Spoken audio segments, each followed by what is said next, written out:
Hello everyone, welcome back to my channel Chem Talks by Pooja Malik. As you all know कि मैंने अपने channel पे एक रिवीजन सीरीज स्टार्ट की है जिसके अंदर क्लास 12 के सभी चैप्टर्स को आपको एक क्विक रिवीजन वीडियो प्रोवाइड की जाएगी, जिसमें जिन चैप्टर्स को आपको नॉर्मली करने में 4 to 5 आवर्स लगते हैं उसी चैप्टर को मैं हाफ एन आवर में कंप्लीट कराने की कोशिश करूंगी, ताकि आप चैप्टर डिटेल में पढ़ने के बाद एकदम से उस वीडियो को देखें और आपका क्विक रिविजन हो और उसके बाद आप अपने क्वेश्चंस को भी साथ साथ प्रैक्टिस कर सके। आज जो हम वीडियो स्टार्ट करने जा रहे हैं वो होगी चैप्टर पॉलीमर्स की। इसमें हम पॉलीमर्स के सारे इंपॉर्टेंट टॉपिक्स को डिस्कस करेंगे। So kindly watch the video and subscribe to my channel. और अगर आपको वीडियो अच्छा लगता है, यूजफुल लगता है, तो please give it a thumbs up. So let's start.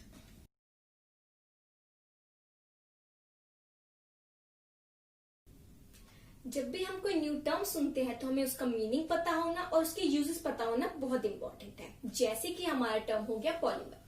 Polymers क्या होते हैं? हमारे लॉन्ग चेन होती है जिसमें रिपीटिंग मॉलिक्यूल्स एक दूसरे से जुड़े होते हैं। उन्हीं लॉन्ग चेन्स को हम क्या बोलते हैं? पॉलीमर्स। इन्हीं को हम मैक्रोमोलिक्यूल्स भी बोलते हैं। और ये लॉन्ग चेन्स बनती कैसे? कुछ रिपीटिंग मॉलिक्यूल्स से बनती है। उन्हीं रिपीटिंग मॉलिक्यूल्स को हम क्या बोलते हैं? मोनोमर्स। इन मोनोमर्स को क्या होता है, इनकी जब बॉन्डिंग होती है तो कोवेलेंट बॉन्ड के थ्रू ये एक दूसरे से जुड़ते हैं और हमारी पॉलीमेरिक चेन्स का फॉर्मेशन होता है। पॉलीमर्स इंपॉर्टेंट तो है, उनके यूजेस क्या है? वो बहुत ज्यादा इंडस्ट्रीज में यूज होते हैं।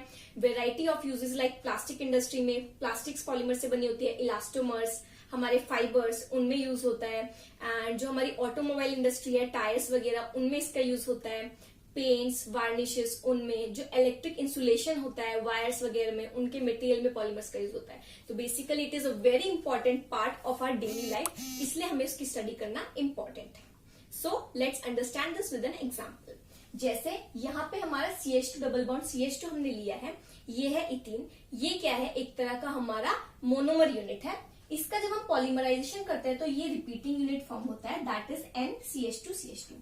बेसिकली जो डबल बॉन्ड था वो ब्रेक हो जाता है और इधर सिंगल बॉन्ड लग जाता है, ताकि इधर से चेन हमारी क्या हो सके? कंटिन्यू हो सके। अब जब ये रिपीटिंग यूनिट बार बार जुड़ती है तो हमारा पॉलीमर का फॉर्मेशन होता है। This is the formula. क्योंकि ये इथीन का पॉलीमर है so it is called as polythene polymer. Okay, ये हमारा एग्जांपल हो गया पॉलीमर का। ऐसी और भी वेराइटी ऑफ पॉलीमर्स है जिनको हम डिस्कस करेंगे, लाइक पॉलीविनाइल्स, टेक्रोन, टेफ्लॉन, एक्राइलोनाइट्राइल का पॉलीमर। मतलब वेराइटी ऑफ पॉलीमर्स हम इसमें डिस्कस करेंगे with examples. As you can see in the slide, polymers can be classified on the 4 bases. First, on the basis of their source. Second, on the basis of the structure. Third, on the basis of mode of polymerization. And fourth, on the basis of the intermolecular forces present between them. अब इनको एक एक करके हम discuss करते हैं। First classification is based on the source. क्या source है, कहां से हमें पॉलीमर डिराइव हुआ है, उसके बेसिस पे उनको क्लासिफाई किया। सो उसके बेसिस पे 3 तरह से क्लासिफाई किया गया हमारा natural polymer, synthetic polymer and semi synthetic polymer.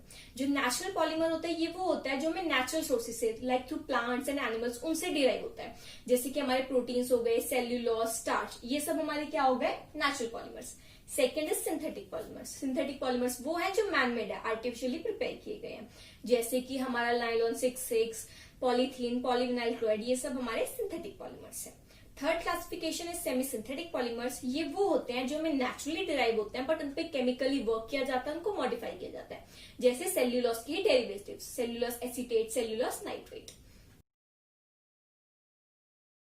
Second classification is on the basis of the structure. It is classified into 3 types: linear polymers, branch chain polymers and cross-linked polymers. जो linear polymers होते हैं इनमें क्या होता है? Straight long chains होती है molecules की, एक दूसरे से स्ट्रेट चेन में जुड़े होते हैं, no branching is there. This is the type of structure. Second is branch chain polymers. इनमें क्या होता है? जो पॉलीमर्स के चेन्स होती है उनके बीच बीच में ब्रांचेस भी होती हैं, लाइक यहाँ पे आप देख सकते हैं ये स्ट्रैंड्स, ये ब्रांचिंग हो रही है बीच में पॉलीमर्स की। Third is crosslink polymers. Crosslink polymers में क्या होता है? लॉन्ग चेन्स होती हैं जो पॉलीमर्स की, वो आपस में एक दूसरे से लिंक्ड भी होती है। लाइक ये वाली चेन कंप्लीटली से लिंक्ड भी है, ब्रांचिंग भी हो रही है, स्लाइटली ब्रांचिंग होती है, बट इसमें क्रॉस लिंकिंग भी होती है, एक दूसरे से क्रॉस लिंक भी है। So this is the classification on the basis of structure. Third classification is based on the mode of polymerization present in the polymer. उसके बेसिस पे हमने उसको 2 तरह से क्लासिफाई किया, addition polymers and condensation polymers. इनको एक एक करके डिस्कस करते हैं।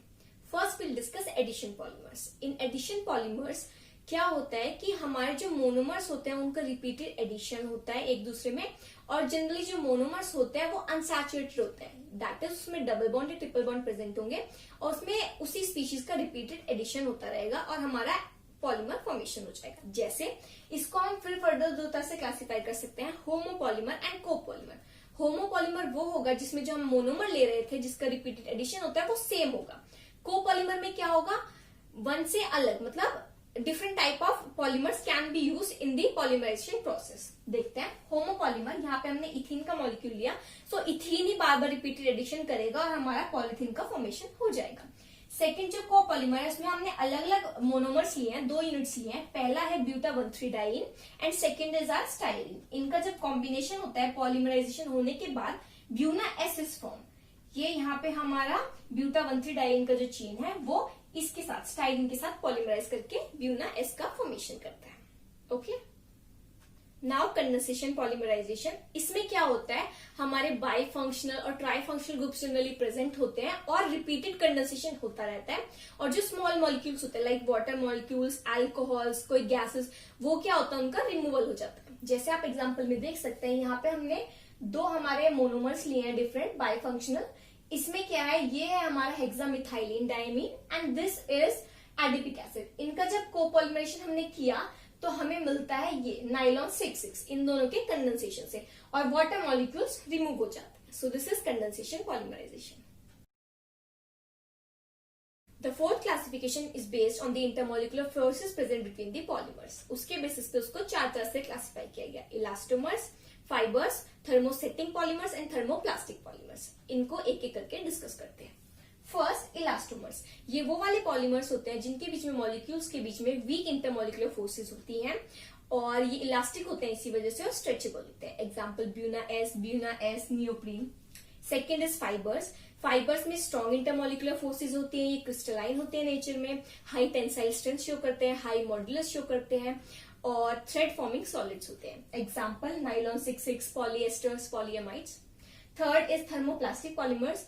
इनकी जो इंटरमोलिकुलर फोर्सेज होती है वो इलास्टोमर्स और फाइबर्स के बीच की होती है, इन बिटवीन होती है। एंड इसमें अगर हम देखें तो पॉलीथीन जो हमारी होती है, पॉलीविनाइल क्लोराइड, ये सब थर्मोप्लास्टिक पॉलीमर्स में आते हैं।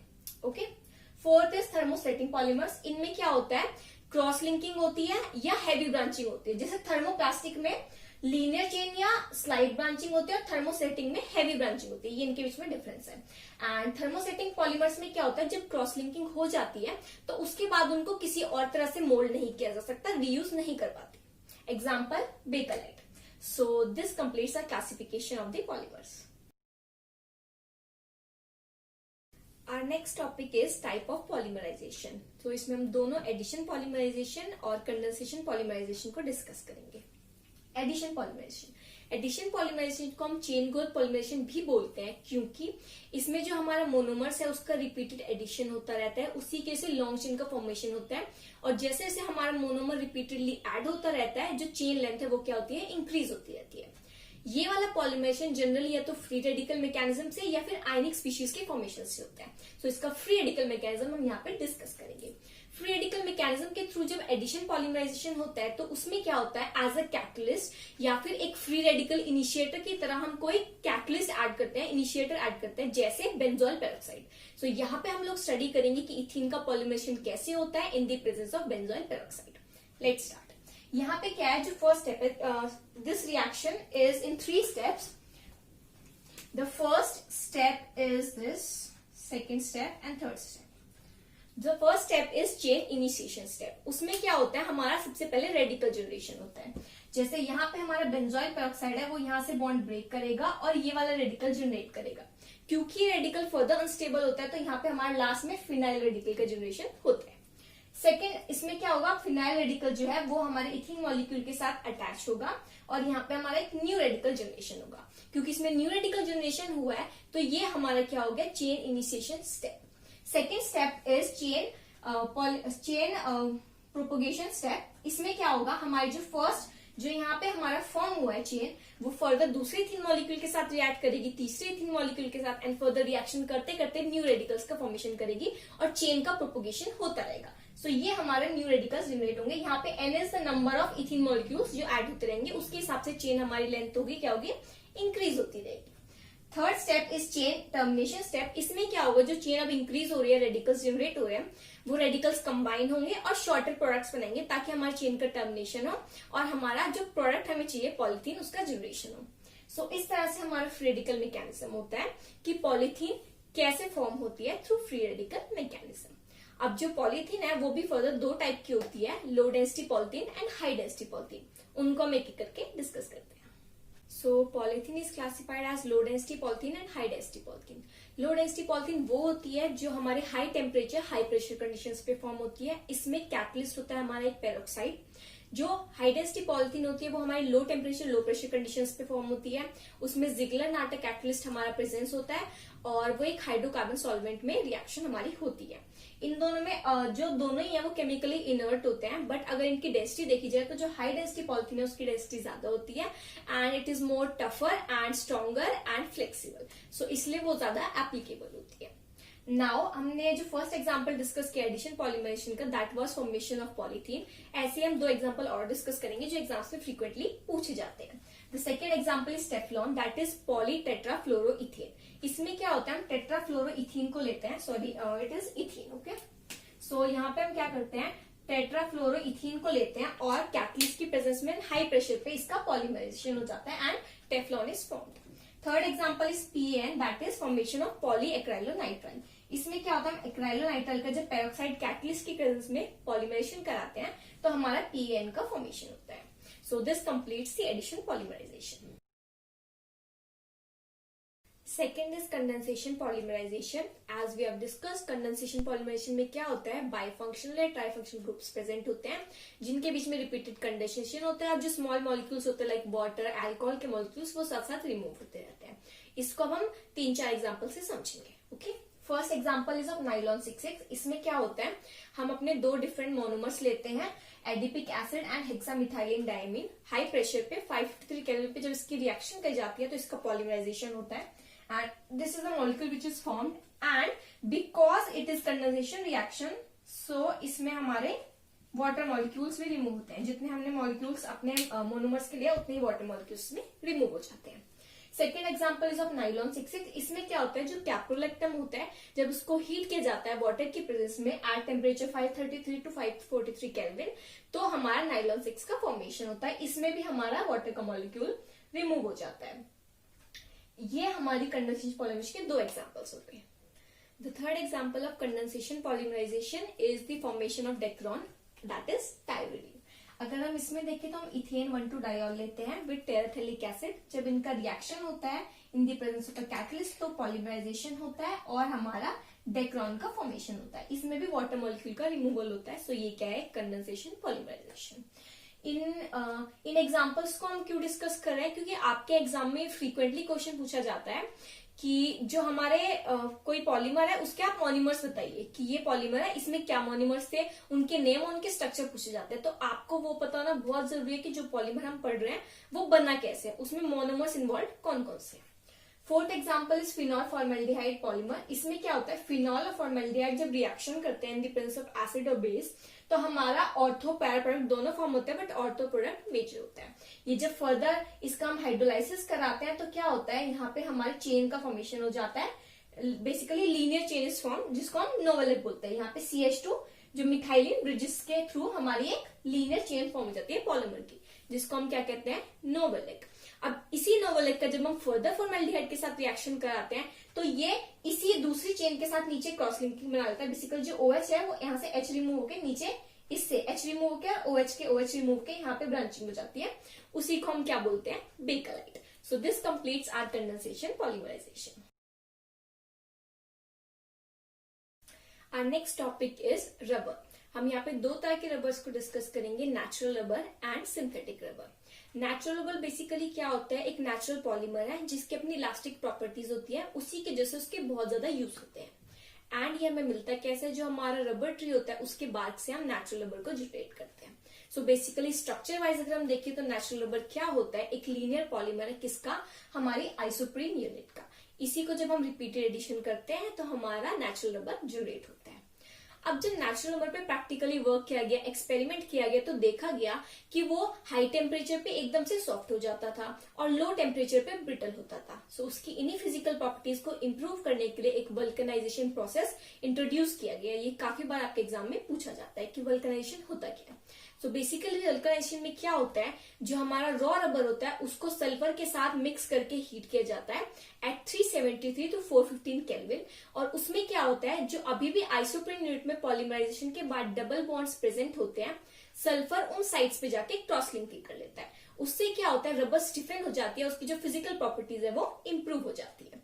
So 5% solution of sulfur is used as a cross-linking agent and this makes the vulcanization process a success. Second is synthetic rubber. Synthetic rubber भी किसी और वल्कनाइजेशन रबर जैसे ही पॉलीमर होता है एंड इसमें बट स्पेशल चीज क्या है कि जो इसकी लेंथ है उसके ट्वाइस हम इसको स्ट्रेच कर देते हैं एंड जैसे ही जिस फोर्स हमने स्ट्रेच किया उस फोर्स को हम रिमूव करते हैं तो वापस अपनी ओरिजिनल शेप एंड साइज में आ जाती है। इसके भी हम दो एग्जाम्पल्स देखते हैं। First is neoprene. ये एक टाइप ऑफ सिंथेटिक रबर है। कैसे जनरेट होता है, जब हम क्लोरोप्रीन का पॉलीमराइजेशन करते हैं कैटलिस्ट की प्रेजेंस में, तो हमारा synthetic rubber that is neoprene का जनरेशन होता है। Okay, second example is Buna N.